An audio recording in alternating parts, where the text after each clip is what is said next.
حبيبتي، صباح الحب، صباح العشق والغرام.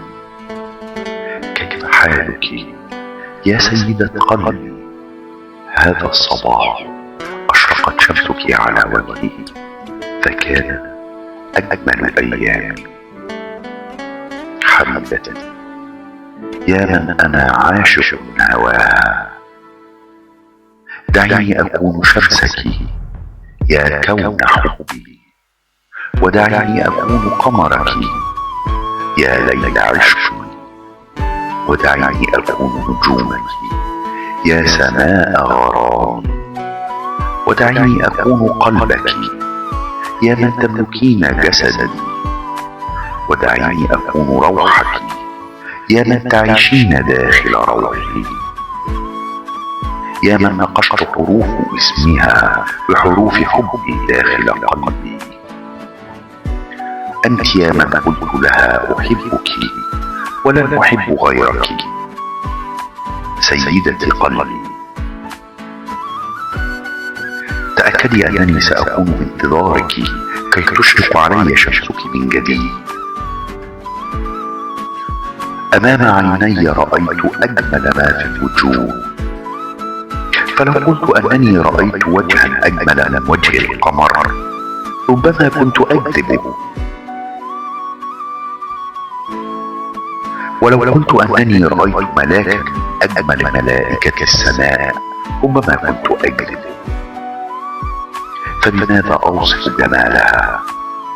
ربما لو سطرت البحر كلمات حب لأجلها لما اكتفيت، ولو زينت السماء بنجوم تتلألأ لأجلها لما اكتفت السماوات السبع لها. فماذا هي؟ هل هي قلة ما تراه عيني من البشر، أم أنها من كوكب آخر ومن الوجود ما نظر؟ فبماذا أوصفها؟ يا أجمل من القمر، ومن شدة جمالك أصبحت حواسي تترجم معاني حبي، فتقول لك عيناي أيتها الملاك لا تختفي من أمامي إلى الأبد، فأنت من سأنظر إليها إلى آخر الأمد. وأصبح لصدري أنفاس، لهذا أسكنتك بين ضلوعي، وأذناي لا تسمع سوى صوتك، وأناملي لا تتوقف عن الكتابة عنك، وشفتاي أصبحت تردد صداك.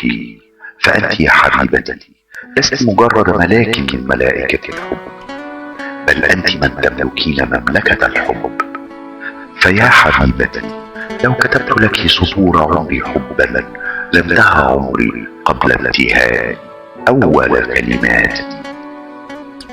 لذلك سأكتفي فقط بقول كلمة أحبك، أعشقك يا قلبي وروحي، يا أنا. أداء صوتي أحمد نبيل.